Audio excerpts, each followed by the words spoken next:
Hello everyone.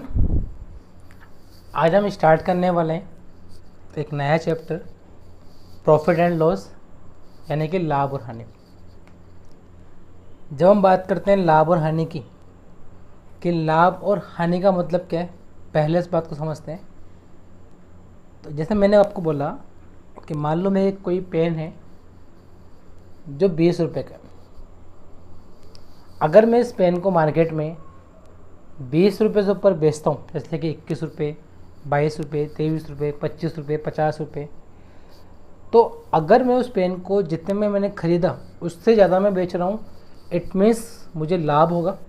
और अगर मैं उस पेन को 20 से कम में बेचता हूँ, चाहे 19.98, 19.99 या 19, 18, 17, कितने में मैं उसको बेचता हूँ, जो उसका मान 20 से कम हो, तो वो उसका लॉस कहलाएगा।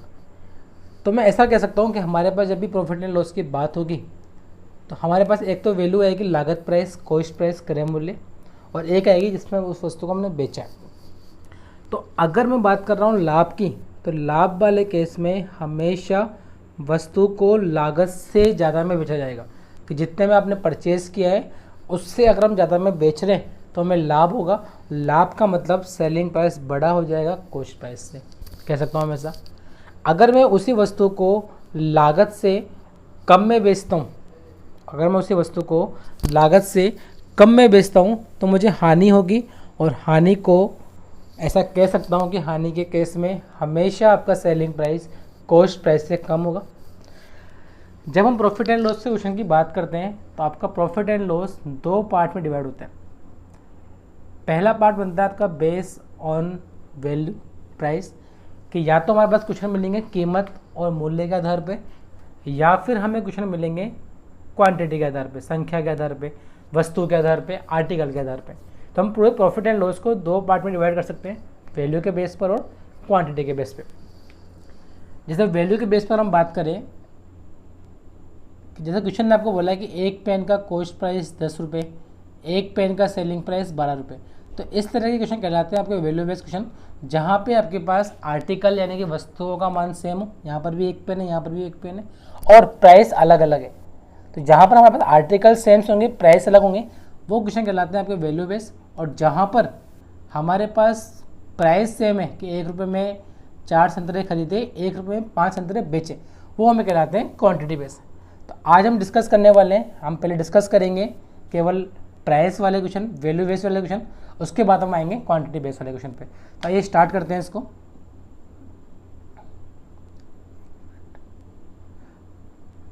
हाँ, जैसा कि हमने बात करी कि प्रॉफिट एंड लॉस के अंदर हमारे पास दो टर्म्स मिलती है, कॉस्ट प्राइस और सेलिंग प्राइस की। आगे हम बात करेंगे तो एमआरपी और डिस्काउंट भी आएगा। तो कॉस्ट प्राइस क्या होती है, जिस मूल्य पर कोई वस्तु खरीदी जाएगी वो मूल्य वस्तु का क्रय मूल्य कहलाता है।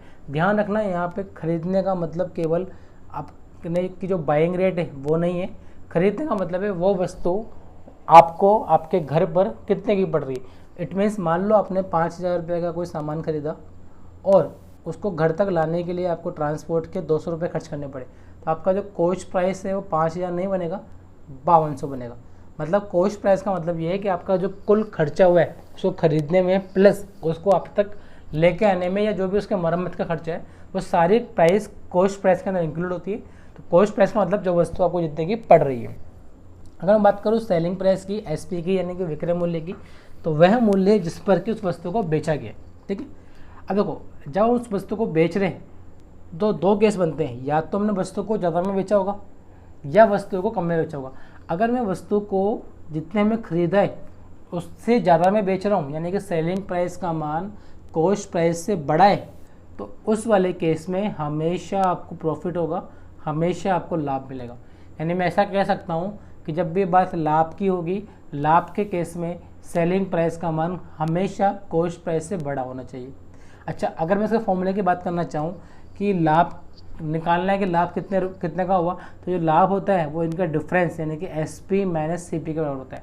मतलब 10 रुपये में कोई चीज़ खरीदी मैंने और 12 रुपये में बेच दी, तो मैं ऐसा कह सकता हूँ कि 10 में खरीद के 12 में बेच रहे हैं, तो 2 रुपये का लाभ हो रहा है, जो 12 माइनस 10 करके आएगा। अगर हम बात करें कि हमें तो परसेंटेज में निकालना है, तो जब भी हम बात करते हैं प्रतिशत लाभ की या प्रतिशत हानि की, ये हमेशा कैलकुलेट होता है कॉस्ट प्राइस के ऊपर कि आपको कितना लाभ हुआ या कितना हानि हुआ, ये हमेशा हम कैलकुलेट करेंगे कॉस्ट प्राइस के ऊपर। मैंने बोला कि लाभ होता है S P minus C P और हम कैलकुलेट कर रहे हैं सी पी में, तो फॉर्मूला बन जाता है आपके पास S P minus C P upon C P into सो, या इसको हम बोल सकते हैं profit upon cost price into सो, कि प्रॉफिट हो रहा है इतना, परसेंटेज निकालना है तो जिसके सापेक्ष निकाल रहे हैं उसका डिवाइड कर दिया और 100 से मल्टीप्लाई कर दिया। अगर मान लो आपके पास कॉस्ट प्राइस बड़ा होता है सेलिंग प्राइस से, यानी कि क्रय मूल्य विक्रय मूल्य से बड़ा होता है, तो उस केस में हमेशा आपको हानि होगी, हमेशा आपको लॉस होगा, और वो लॉस कितना होगा, C P minus S P के बराबर। तो एक्चुअली हमने जाना कि जो प्रॉफिट और लॉस है वो कुछ नहीं है, वो इन दोनों प्राइसों का डिफरेंस ही है। अगर सेलिंग प्राइस बड़ा है तो लाभ होगा और सेलिंग प्राइस छोटा है तो हानि होगी। परसेंटेज की बात करना चाहें हम लोग तो हम ऐसा बोलेंगे कि कॉस्ट प्राइस में निकालना है तो वहाँ पे एस पी था, यहाँ पे C P minus S P मिल जाएगा, और डिवाइड तो कॉस्ट प्राइस से ही करना है। यानी अगर हम बात करें लॉस परसेंटेज की तो loss upon C P into सो, ऐसा कह सकते हैं। चलिए समझते हैं इसको एग्जाम्पल से। हमने बोला कि हमने 80 रुपये में कोई वस्तु खरीदी और 100 रुपये में उसको सेल कर दिया, बताओ इसका प्रतिशत लाभ या हानि कितने की। तो हमने देखा 80 में खरीद रहे हैं और 100 में बेच रहे हैं, इट मीन्स आपका सेलिंग प्राइस ज़्यादा है, और सेलिंग प्राइस ज़्यादा है, आपने लागत मूल्य से ज़्यादा में बेच दिया है तो आपको लाभ होगा, प्रॉफिट होगा, और प्रॉफिट कितने का होगा, इन दोनों के डिफरेंस का। तो मैंने बोला 100 में 80 को माइनस किया तो प्रॉफिट हो रहा है 20 रुपये का। हमें तो इसको प्रतिशत में निकालना है, तो प्रतिशत में निकालने के लिए हमें बोला है कि प्रतिशत लाभ जो होता है वो हमेशा कॉस्ट प्राइस पे कैलकुलेट किया जाता है। तो लाभ हो रहा है 20 रुपये का, हमें कैलकुलेट करना है कॉस्ट प्राइस पे, हमें कंपेयर करना है कॉस्ट प्राइस के अकॉर्डिंग, तो हमने इस कॉस्ट प्राइस के मान को डिवाइड में ले लिया और परसेंटेज के लिए 100 लगा दिया, बोल सकते हैं ऐसा। चलिए क्वेश्चन ने बोला है इस बार कि आपने 800 रुपये में कोई वस्तु खरीदी और 600 रुपये में बेच दिया आपने, बताओ इसका प्रतिशत लाभ या हानि कितना होगा। इस बार हमने देखा कि हम ज़्यादा में खरीद रहे हैं और कम में बेच रहे हैं, नहीं में नुकसान हो रहा है, नुकसान होने की हानि हो रही है, कॉस्ट प्राइस बड़ा होगा तो हानि होगी। तो हानि कितने की मिल रही है आपको, 800 में खरीदा 600 में बेचा, 200 रुपये की हानि मिल रही है। अच्छा प्रतिशत में बताना है तो 200 रुपये की हानि हो रही है कॉस्ट प्राइस पे, और कॉस्ट प्राइस कितना है हमारे पास 800, तो 200 में हमने 800 का भाग दिया और परसेंटेज निकालने के लिए 100 से मल्टीप्लाई कर दिया। तो जब भी हम बात करेंगे परसेंटेज प्रॉफिट या लॉस की, हमेशा डिवाइड करना है कॉस्ट प्राइस से और इंटू 100 कर देंगे। चलिए बढ़ते हैं आगे। अगर मान लो आपको कॉस्ट प्राइस दे रखा है या सेलिंग प्राइस दे रखा है और साथ में प्रॉफिट और लॉस की वैल्यू गिवन है, तो हमसे कॉस्ट प्राइस को देके सेलिंग प्राइस पूछ सकता है या फिर सेलिंग प्राइस को देके कॉस्ट प्राइस पूछ सकता है। तो एक फॉर्मूला बनता है हमारे पास, जो सेलिंग प्राइस होती है वो cost price into 100 plus minus profit and loss upon 100। Plus minus का मतलब है अगर प्रॉफिट होगा तो जोड़ देंगे, लॉस होगा तो माइनस कर देंगे। अगर मैं यहीं से सी पी का मान निकालना चाहूँ तो मैंने सी पी को इधर ले गया तो ये वाले मान क्रॉस मल्टीप्लाई हो गए, तो एक नया फॉर्मूला ये बन जाता है आपके पास। सॉरी इसमें मिस्टेक कर दिया अपन ने, ये फॉर्मूला आपका ऐसा बनेगा S P into 100 upon 100 plus minus profit loss, थोड़ा करेक्शन है ना। चलिए तो ये फॉर्मूला बना सकते हैं। चलिए समझते हैं इसको। हमने बोला कि 400 रुपये में आपने कोई वस्तु खरीदी, उस पर 20% का लाभ हो रहा है, बताओ सेलिंग प्राइस कितना होगा। तो हमने बोला सेलिंग प्राइस के लिए फॉर्मूला होता है कि cost price into 100 plus minus profit and loss. तो प्रॉफिट 20 का है तो 100 प्लस 20, ये ऊपर 120 आ गया, बटे में 100 और 480। दूसरा मैं ऐसा बोल सकता हूँ कि अभी हमने बात करी कि जो प्रॉफिट या लॉस होता है वो हमेशा कॉस्ट प्राइस पे काउंट करते हैं। तो हमें प्रॉफिट कितना हो रहा है 20% का, 20% किसका 400 का, तो 400 का 20%, मैं ऐसा कह सकता हूँ प्रॉफिट कितने का मिल जाएगा आपको 80 रुपये का। 400 इंटू 20/100, या फिर 400 का 10% 40, 20% 80। अगर 400 रुपये की वस्तु पर 80 रुपये का प्रॉफिट हो रहा है तो आप यहाँ से कह सकते हो कि सेलिंग प्राइस जो होता है वो कॉस्ट प्राइस प्लस प्रॉफिट यानी कि 480 बन जाएगा, एक तरीका ये भी। दूसरा आप रटने के हिसाब से, याद करने के हिसाब से ऐसा कह सकते हो कि जब भी आपको सेलिंग प्राइस निकालना हो, सेलिंग प्राइस के लिए हमेशा आपका ये 100 वाला जो मान है वो नीचे आता है, ऊपर वाला मान अगर प्रॉफिट है तो 100 में जुड़ जाएगा, लॉस में कम हो जाएगा। और जब भी आपको कॉस्ट प्राइस निकालना हो, कॉस्ट प्राइस के लिए आपका 100 ऊपर आएगा और नीचे प्रॉफिट एंड लॉस जुड़ जाएगा या घट जाएगा। जैसे हमें सेलिंग प्राइस निकालना है तो सेलिंग प्राइस के लिए 100 तो आपका हमेशा डिवाइड में आएगा, ये बात आप ध्यान रख लीजिए। प्रॉफिट हो रहा है 20 का, तो 100 + 20 ये कितना मिल जाएगा आपको, 120/100। अच्छा, लेकिन इस क्वेश्चन को करने के लिए सबसे बेस्ट तरीका होता है आपका रेशियो मेथड। इससे भी आप कर सकते हो, लेकिन रेशियो मेथड के थ्रू आप जो फ्रैक्शन होते हैं 14 से 2/7%, 16 से 2/3%, उसको भी इजीली कर पाएंगे। देखो कैसे, मैंने बोला 20% का प्रॉफिट हुआ, ये 20% का प्रॉफिट क्या दिखा रहा है फ्रैक्शन में, 1/5। और प्रॉफिट या लॉस जो हम निकालते हैं वो हमेशा कॉस्ट प्राइस पर ही कैलकुलेट करते हैं। तो जिस पे हम कैलकुलेट कर रहे हैं वो वाला मान दिखाता है आपके बेस को, यानी कि नीचे वाला मान। तो मैंने बोला 20% प्रॉफिट का मतलब 1/5। तो 20% प्रॉफिट को मैं ऐसा भी कह सकता हूँ कि अगर मेरा कॉस्ट प्राइस 5 रुपये रहा है तो 1 रुपये का प्रॉफिट मिलेगा।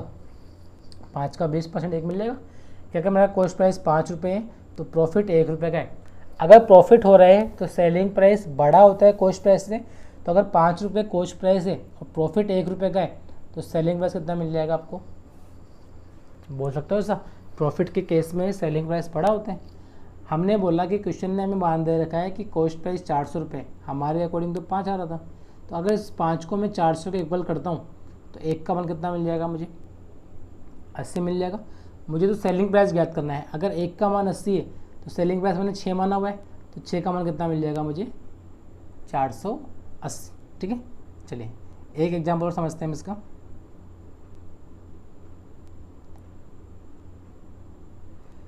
इस बार क्वेश्चन ने बोला है कि सेलिंग प्राइस 6,000 रुपये, प्रॉफिट 25% है, कॉस्ट प्राइस याद करो।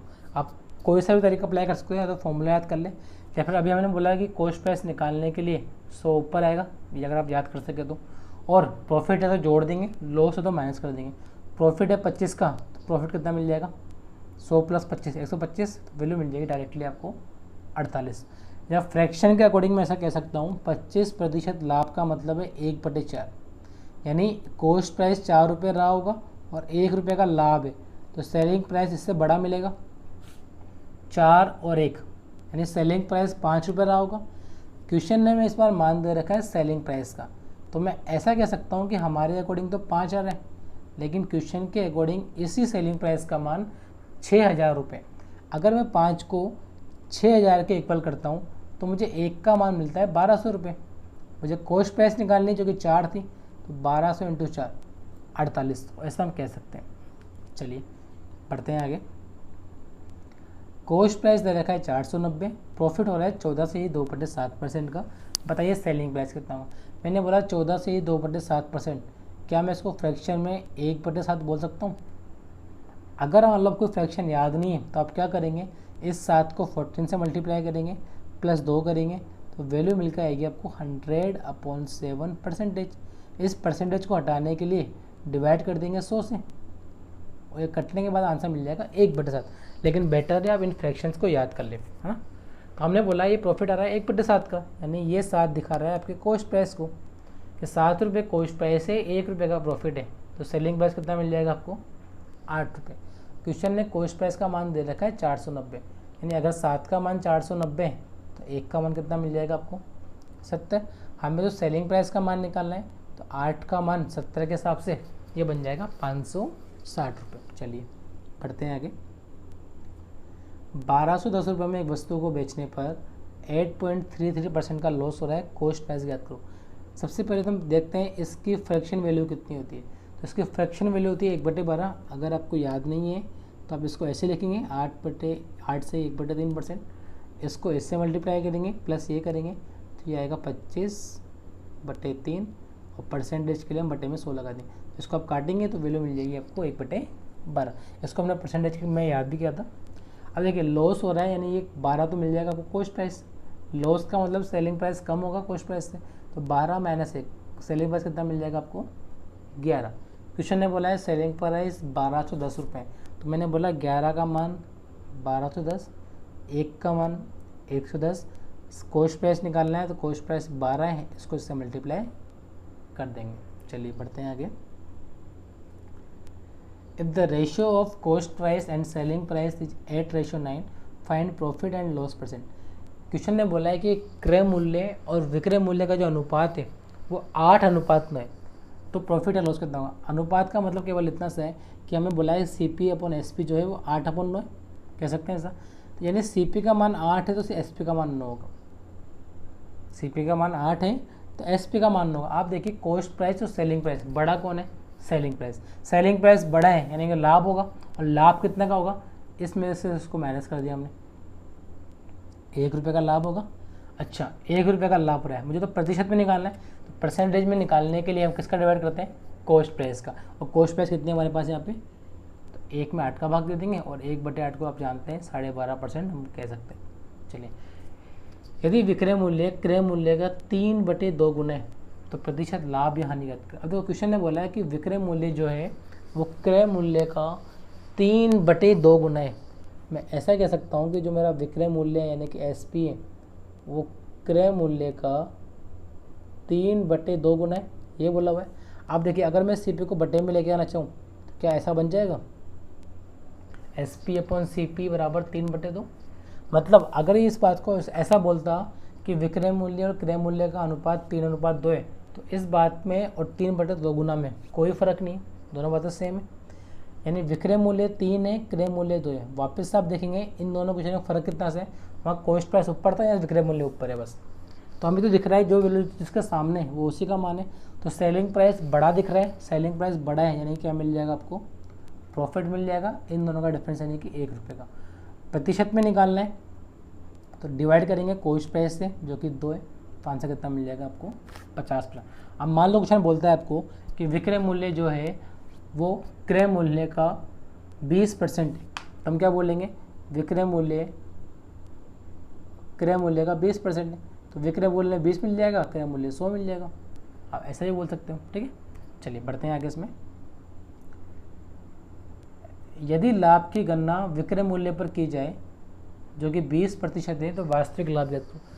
ध्यान रखना हमेशा हम जो प्रॉफिट एंड लॉस की बात करते हैं, जब तक हमें गिवन नहीं है हम प्रॉफिट एंड लॉस को कॉस्ट प्राइस पर ही कैलकुलेट करते हैं। यानी फ्रैक्शन के अंदर जो डिवाइड में वैल्यू मिल रही है आपको बटे में, वो हमेशा कॉस्ट प्राइस को दिखाएगा अगर हम कैलकुलेट कर रहे हैं एक्चुअल प्रॉफिट। बट मान लो कह रहा है आपको कि हम ये गणना जो कर रहे हैं वो विक्रय मूल्य के आधार पर कर रहे हैं, हम ये SP के आधार पर कर रहे हैं, तो हम जो जिसको कॉस्ट प्राइस माना करते थे उसको आपको सेलिंग प्राइस मानना पड़ेगा। जैसे इसने बोला है 20% का प्रॉफिट हो रहा है SP पे, यानी कि 1/5 का। अब ये ऑन SP है जबकि एक्चुअल प्रॉफिट ऑन CP होता है, तो ऑन CP के लिए हम इसको CP माना करते थे, लेकिन ये SP पर है तो इस पर ये बन जाएगा कि जो SP है वो 5 रुपये, बस फ़र्क इतना सा होगा। 5 रुपये आपका विक्रय मूल्य, 1 रुपये का लाभ हो रहा है। आप देखिए प्रॉफिट के केस में क्या होता है, प्रॉफिट के केस में सेलिंग प्राइस बड़ा होता है, यानी अगर 5 रुपये में बेचने पर 1 रुपये का लाभ हो रहा है तो कॉस्ट प्राइस 500 तो कम आएगा, वो कितना आ जाएगा? 1 रुपये कम यानी कि 4 रुपये। समझ में आ रहा है? हमसे पूछा है एक्चुअल प्रॉफिट कितना होगा, तो एक्चुअल प्रॉफिट जब निकालते हैं वो निकालते हैं कॉस्ट प्राइस में। हमने बोला प्रॉफिट तो 1 रुपये का हो रहा है जो यहाँ पे था, एक्चुअल में कितना हो रहा है तो उसके लिए बस डिवाइड कर देंगे कॉस्ट प्राइस से यानी कि 1/4 से, तो आंसर मिल जाएगा आपको 25%। आइए समझते हैं वापस इसको हम। क्वेश्चन ने बोला है कि जो लॉस परसेंटेज हो रहा है,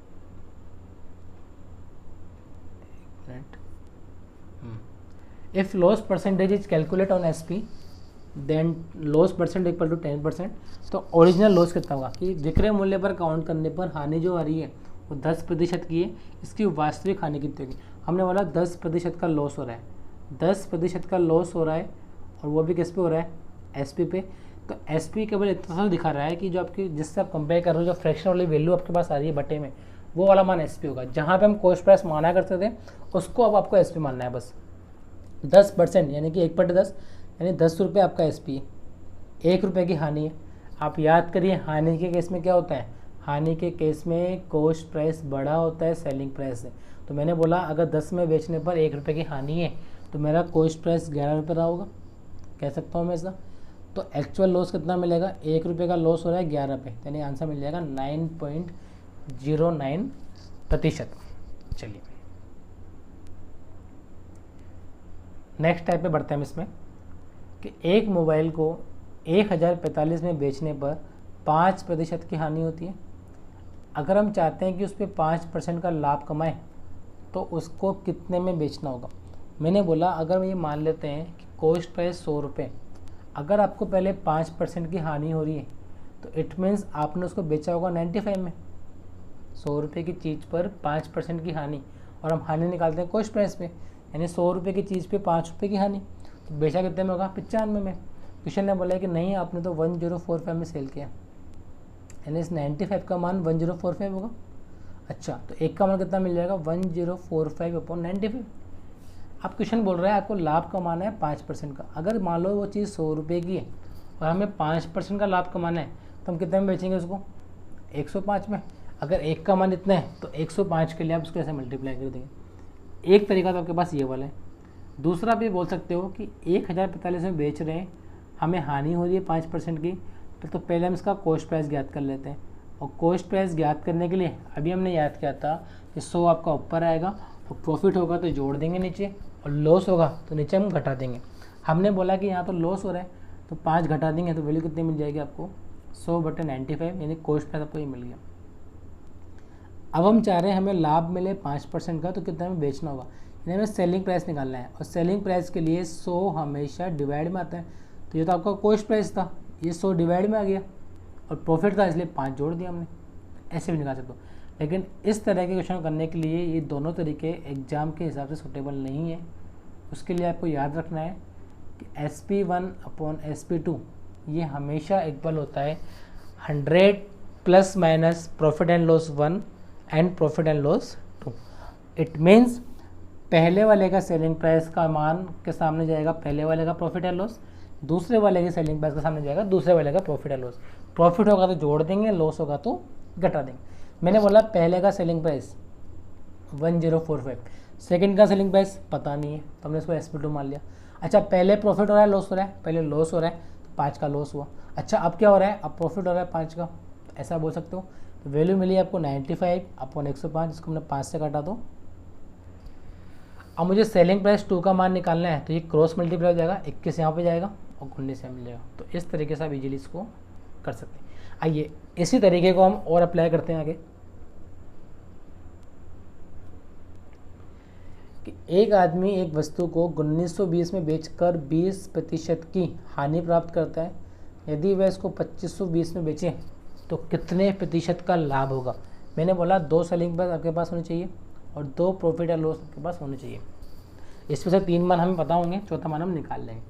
पहली सेलिंग प्राइस 1920, दूसरी सेलिंग प्राइस 2520, तो इन दोनों का रेशो बराबर होगा। पहले में हानि है तो 100 - 20, दूसरे का पता नहीं है तो उसको मैंने केवल x मान लिया। अगर इस x का मान 100 से बड़ा आ रहा है तो लाभ बोल देंगे, और 100 से कम आ रहा है तो हानि बोल देंगे।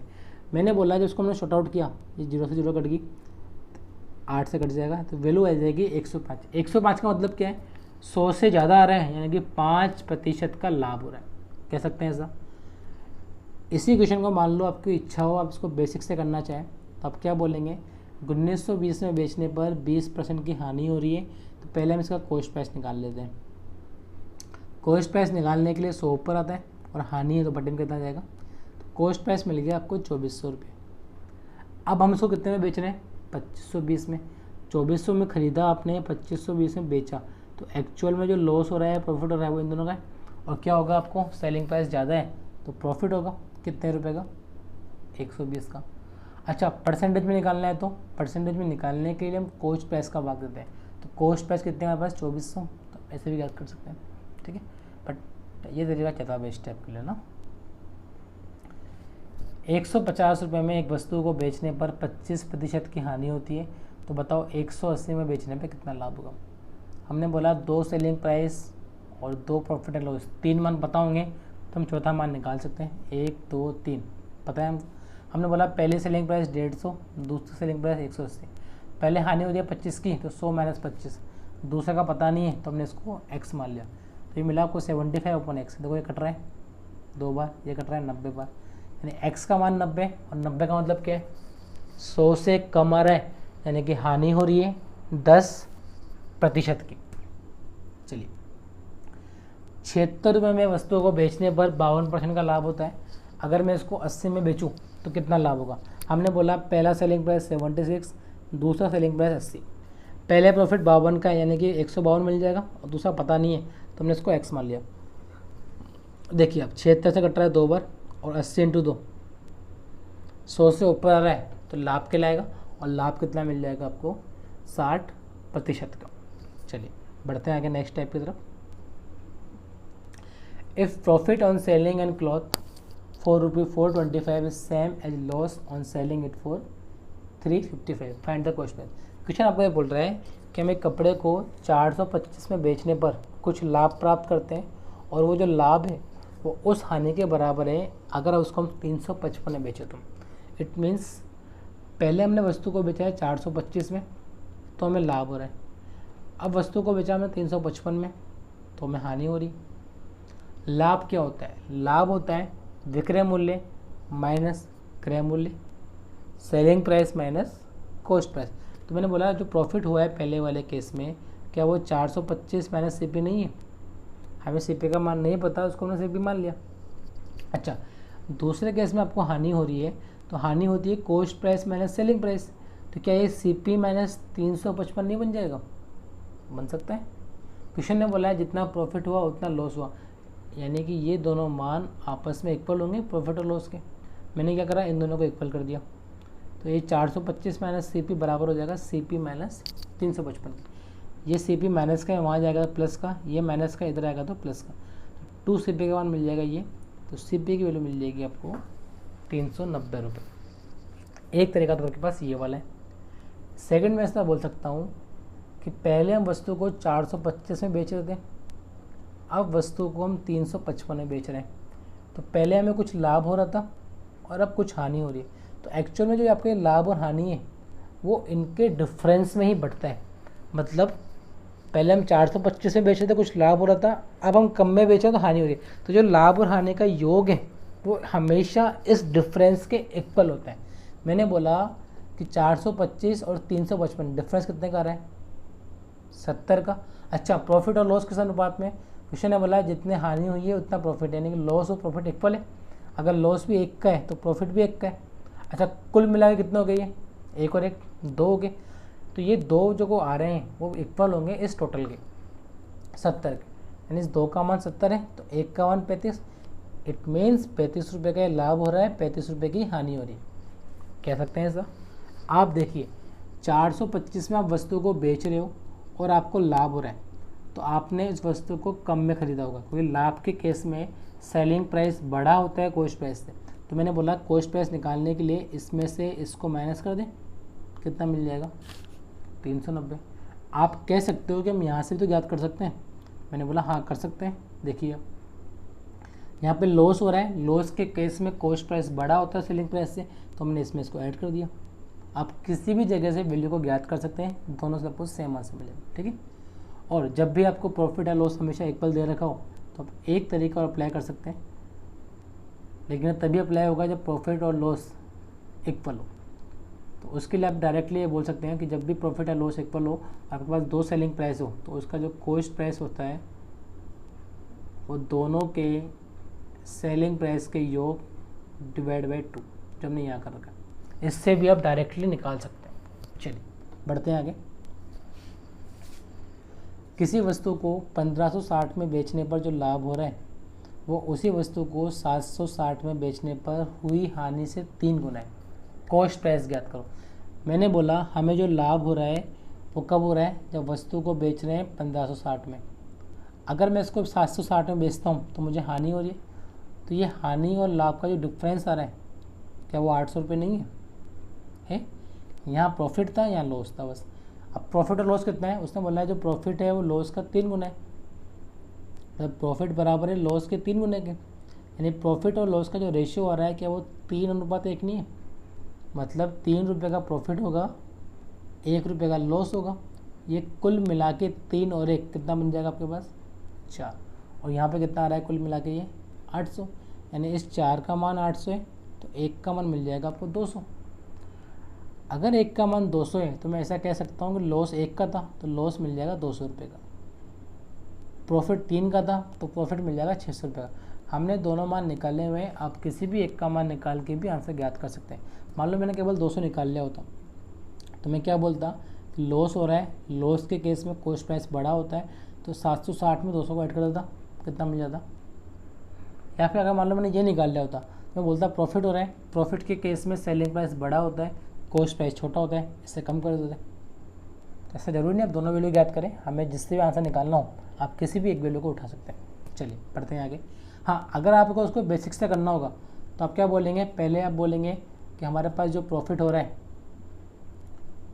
वो हो जाएगा 1560, कोई 1560 में बेच रहे हो आप, तो मैं ऐसा कह सकता हूँ पहले वाले केस में मैं इसको यहाँ लिख देता हूँ CP पहले वाले केस में ना, और यहाँ पे बोलते हैं आप इसको CP माइनस 760, दो केस बनते। फिर उसका कुछ नहीं करना था आपको, इस वाले मान को जो प्रॉफिट है वो बराबर कर देते हैं 3 इंटू इस वाले मान के, और उससे आप CP निकाल लेते हैं, दोनों बातें सेम। चलिए बढ़ते हैं आगे। किसी वस्तु को 820 में बेचने पर जो हानि होती है वो उसी वस्तु को 950 में बेचने पर जो लाभ हो रहा है उनका रेशियो दे रखा है हमको 7:6। तो कॉस्ट प्राइस कितना होगा, मैंने बोला पहले हमने बेचा 820 में तो हमें लॉस हुआ, अब हम बेच रहे हैं 950 में तो हमें प्रॉफिट हो रहा है। कितने का हो रहा है, दोनों का डिफरेंस निकाल लो। डिफरेंस निकल कर आया है 130 का। अभी जो डिफरेंस है वो लॉस और प्रॉफिट के अकॉर्डिंग बटेगा, तो लॉस और प्रॉफिट का अनुपात दे रखा है 7:6 कि अगर लॉस 7 रुपये का है तो प्रॉफिट 6 रुपये का है, यानी ये कुल मिला के 7 और 6 कितना बन रहा है 13। क्वेश्चन के अकॉर्डिंग डिफरेंस आ रहा है 130 का, यानी एक का मान 10 होगा। तो अगर मैं बात करूँ लॉस की तो लॉस 7 है, कितना मिल जाएगा मुझे 70। ऐसे अगर मैं बात करूँ प्रॉफिट की तो प्रॉफिट 6, ये कितना मिल जाएगा आपको 60। आप देखिए कॉस्ट प्राइस निकालना है, अगर यहाँ पे लॉस हो रहा है पहले वाले केस में तो कॉस्ट प्राइस बड़ा आएगा, तो मैंने इसमें जोड़ दिया इसको। अगर मैं यहाँ से निकालना चाहूँ तो यहाँ लॉस प्रॉफिट हो रहा है और प्रॉफिट में सेलिंग प्राइस बड़ा होता है, कॉस्ट प्राइस कम होता है, तो मैं इसको माइनस कर दूंगा। समझ में आ रहा है। चलिए, किसी वस्तु को 800 में बेचने पर हुआ लाभ उसी वस्तु को 275 में बेचने पर हुई हानि का 20 गुना है। कॉस्ट प्राइस ज्ञात करें। मैंने बोला पहले मैं बेच रहा हूँ 800 में, अब मैं बेच रहा हूँ 275 रुपये में, तो डिफरेंस कितने का आ रहा है 525 का। अब ये डिफरेंस किसके बराबर है, उसने बोला है जो प्रॉफिट है वो लॉस का 20 गुना है, यानी प्रॉफिट और लॉस का अनुपात क्या 20:1 नहीं है। मतलब 20 रुपये का प्रॉफिट 1 रुपये का लॉस, तो कुल मिला के कितना मिल गया आपको ये 21। क्वेश्चन के अकॉर्डिंग ये 525 आ रहा है, तो अगर 21 का मान 525 है तो क्या 1 का मान 25 मिल जाएगा। अगर 1 का मान 25 है तो ये लॉस 25 का है और प्रॉफिट 25 इंटू 20 500 का है। कॉस्ट प्राइस निकालना है, कहीं से भी निकाल सकते हैं। तो कोई यहाँ प्रॉफिट हो रहा है तो कॉस्ट प्राइस कम होगा, सेलिंग प्राइस बड़ा होगा, तो घटा दिया मैंने। अच्छा, यहाँ पे लॉस हो रहा है तो कॉस्ट प्राइस ज़्यादा होगा, तो इसमें जोड़ दो उसको। मतलब आपको केवल इतनी सी बात याद रखनी है कि प्रॉफिट के केस में सेलिंग प्राइस बड़ा होता है, लॉस के केस में सेलिंग प्राइस छोटा होता है। चलिए आते हैं लास्ट एग्जाम्पल की तरफ कि किसी वस्तु को 800 में बेचने पर जो हानि हो रही है वो 1246 में बेचने पर हुए लाभ से 23% ज़्यादा है। कॉस्ट प्राइस देखो ज़्यादा का मतलब क्या है, अगर ये बोलता 23% है या 23 है तो हम डायरेक्टली 23 मान लेते हैं। ज़्यादा का मतलब ये है अगर 23% ज़्यादा है तो 100 की चीज़ 123 में गई है, ठीक है। तो मैंने बोला 800 में बेच रहे थे पहले, अब बेच रहे हैं 1246 में, डिफरेंस कितने का आ रहा है 446 का। अच्छा, 800 में बेच रहे थे तो लॉस हो रहा था और यहाँ बेच रहे हैं तो प्रॉफिट हो रहा है, और ये लॉस और प्रॉफिट कितना हो रहा है, लॉस जो है 23% ज़्यादा है प्रॉफिट से। मतलब अगर प्रॉफिट 100 रुपये होगा तो लॉस 23 ज़्यादा है, तो मैं क्या इसको 123 बोल सकता हूँ। अच्छा, ये डिफरेंस कहाँ बटेगा, इन दोनों के योग में, तो इन दोनों का योग 223, यहाँ 446, तो एक का मान कितना मिल जाएगा आपको 2। तो अगर मैं बात करूँ लॉस की तो लॉस 123 का था, तो 2 इंटू 123 ये मिल जाएगा 246। कॉस्ट प्राइस ज्ञात करना है, यहाँ पे लॉस हो रहा है तो लॉस वाले केस में कॉस्ट प्राइस बड़ा होता है, तो मैंने 800 में इसको जोड़ दिया। आप यहाँ से भी निकाल सकते हो, तो यहाँ प्रॉफिट है, प्रॉफिट कितने का 100 का, यानी 100 का डबल 200 का प्रॉफिट है, और प्रॉफिट के केस में कॉस्ट प्राइस कम होता है, तो इसमें से 200 माइनस कर दो 1246 में, तो वैल्यू मिल जाएगी आपको 104। आई होप आपको ये पार्ट समझ में आया होगा। नेक्स्ट पार्ट हम डिस्कस करेंगे कि किसी वस्तु को कम में खरीदा और फिर 10% लाभ या 20% लाभ पर बेचते हैं। Thank you so much.